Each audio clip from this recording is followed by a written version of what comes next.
Welcome to the Deep Dive.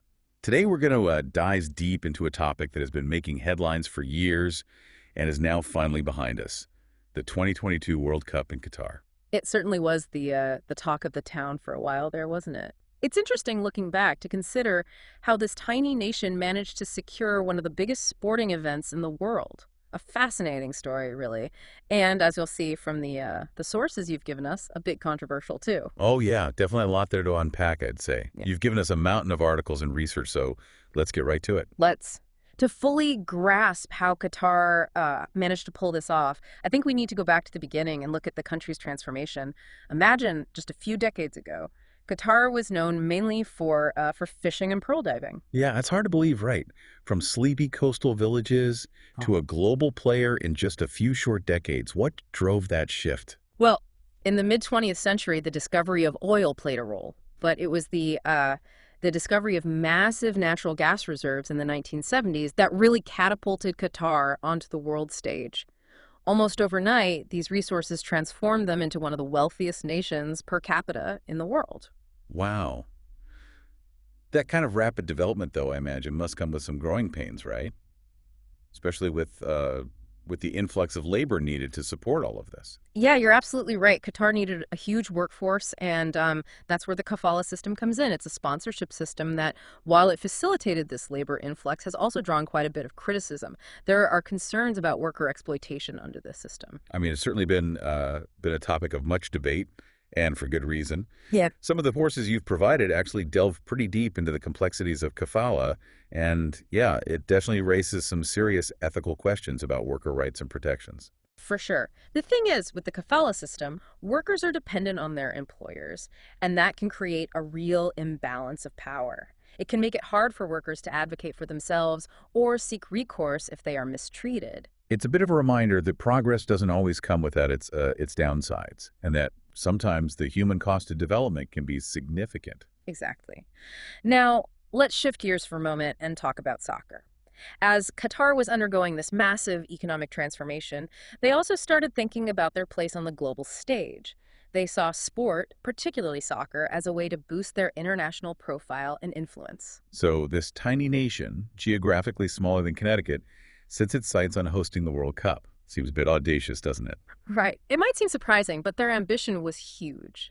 In 2005, they launched the Aspire Academy, a cutting-edge facility dedicated to scouting and developing athletic talent, both within Qatar and internationally. So was this solely about developing Qatari athletes, or was there more to it?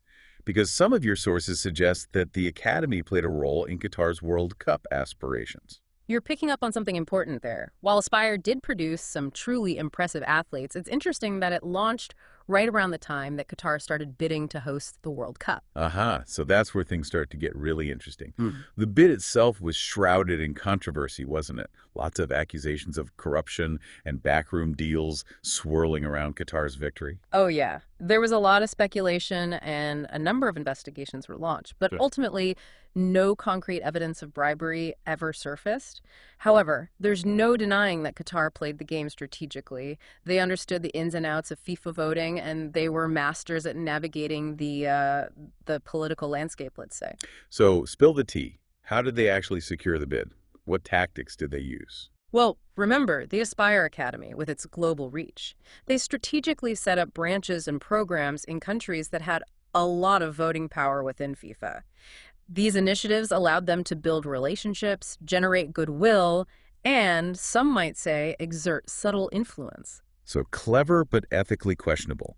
It raises questions about the fairness and transparency of the bidding process, for sure. It definitely ignited a debate about the role of money and power within international sporting organizations.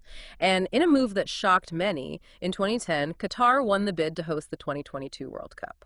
I can imagine the shockwaves it sent through the international community.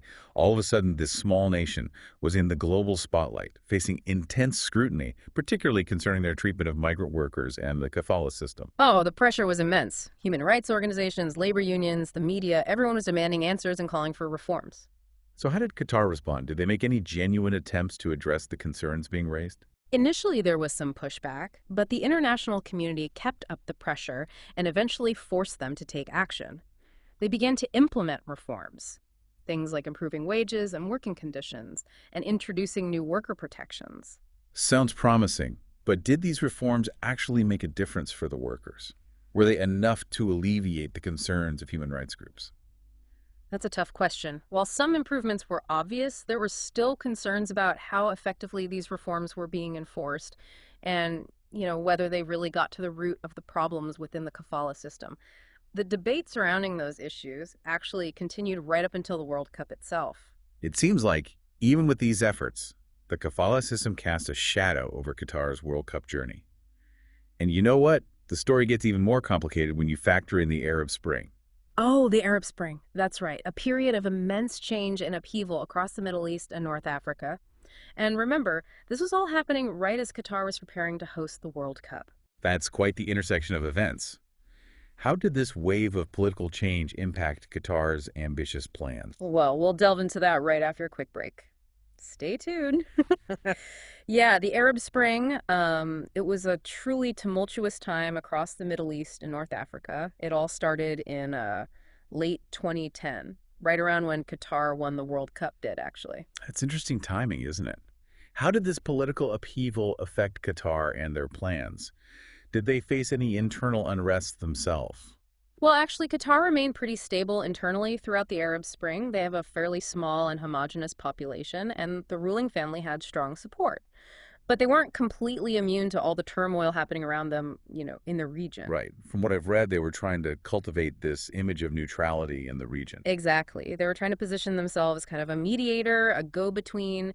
They hosted peace talks, tried to resolve conflicts, and worked to maintain good relationships with everyone. Sounds like a very tricky balancing act, especially during such a volatile time. Yeah. Did they succeed in maintaining that neutrality? It was harder than they anticipated. Their support for certain groups during the Arab Spring, like those affiliated with the Muslim Brotherhood, created friction with some of their neighbors. The Muslim Brotherhood was a major force in many of the Arab Spring uprisings, right? Oh, yeah. Definitely a key player in events across the region. And Qatar's backing of the Muslim Brotherhood, combined with their increasingly independent foreign policy and the outspoken nature of Al Jazeera, their media network, it created tension with countries like Saudi Arabia, the UAE, and Egypt. Sounds like their peacemaker role backfired a bit. Did things escalate further? Unfortunately, yes. It all came to a head in 2017. There was a full-on diplomatic crisis. Saudi Arabia, the UAE, Bahrain, and Egypt cut off all ties with Qatar. They imposed a blockade land, sea, and air. Wow. That's pretty serious. What were the specific accusations against Qatar? They accused Qatar of supporting terrorism, destabilizing the region, and meddling in their internal affairs. They demanded that Qatar shut down Al Jazeera, limit their ties with Iran, and fall in line with the regional power bloc. Seems like they wanted Qatar to give up their independent stance. So how did Qatar respond to these demands? Qatar stood their ground. They saw the blockade as an attack on their sovereignty, an attempt to squash their ambitions and force them to give up their position on the world stage. This is all getting pretty dramatic. But let's get back to the World Cup. How did this blockade, this diplomatic crisis, affect their preparations? It was a logistical nightmare, for sure. Try hosting a huge global event when you're cut off from all your essential supply lines. Qatar had to find alternative ways to get food, building materials, all sorts of things. I can't imagine. Did the blockade cause any major delays or jeopardize the World Cup? It definitely added to the complexity and the cost, no doubt, but somehow they managed to work around it. It's a testament to their determination. They strengthened their ties with Turkey and Iran, who provided crucial support during the blockade.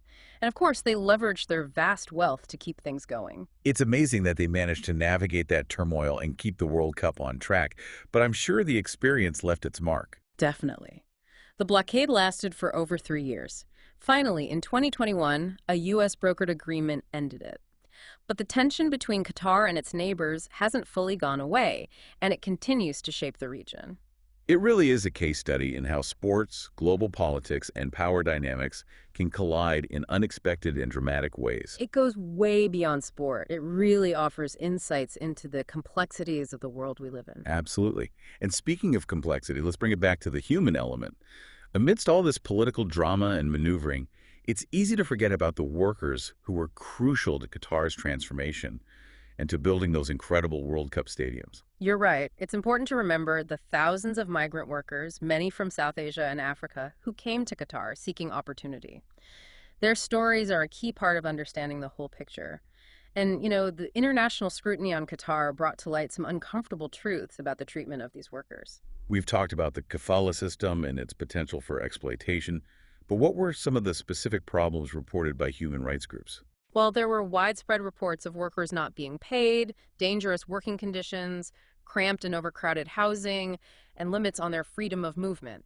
Some workers even had their passports confiscated. They were trapped in these awful situations, basically. It's hard to believe that such conditions were allowed to exist, especially with the whole world watching as they got ready for the World Cup. Did this pressure lead to any real improvements for the workers? Without a doubt, the international pressure forced Qatar to take some action. They introduced a minimum wage, new safety regulations, and made some efforts to improve the housing. Those sound like positive changes. But were they really enough to address the root causes of the problems with the kafala system? That's tough to say. There were some definite improvements, but there were also questions about whether these changes were being properly enforced and whether they really addressed the fundamental power imbalances of the kafala system.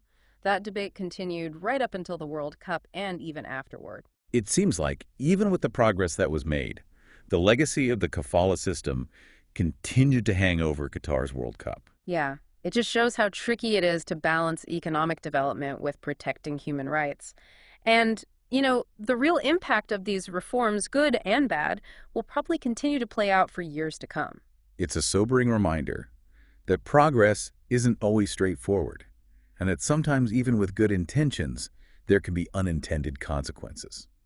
So I think it's clear that the 2022 World Cup wasn't just about the games, right? There's a lot more going on. Politics, economics, human rights. It was all connected. It really was a moment that showed us, on a global stage, both the progress we can make and the challenges we still face, especially when it comes to balancing economic growth with human dignity. And, we can't forget about the workers, the people at the heart of all of this.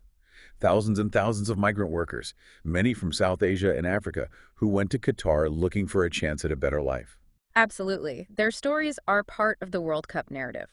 They help us understand the complexity of globalization and, oftentimes, the hidden costs of progress. We've talked about the kafala system and the concerns about exploitation, but let's dig a little deeper. What were the conditions like for these workers? What did they actually have to deal with? The reports from human rights groups and labor organizations painted a pretty grim picture. Unpaid wages, unsafe working conditions, cramped and overcrowded housing, restrictions on their movement. It's tough to imagine those kinds of conditions existing, especially with the whole world watching. The contrast between those shiny new stadiums and the struggles of the people who built them is stark.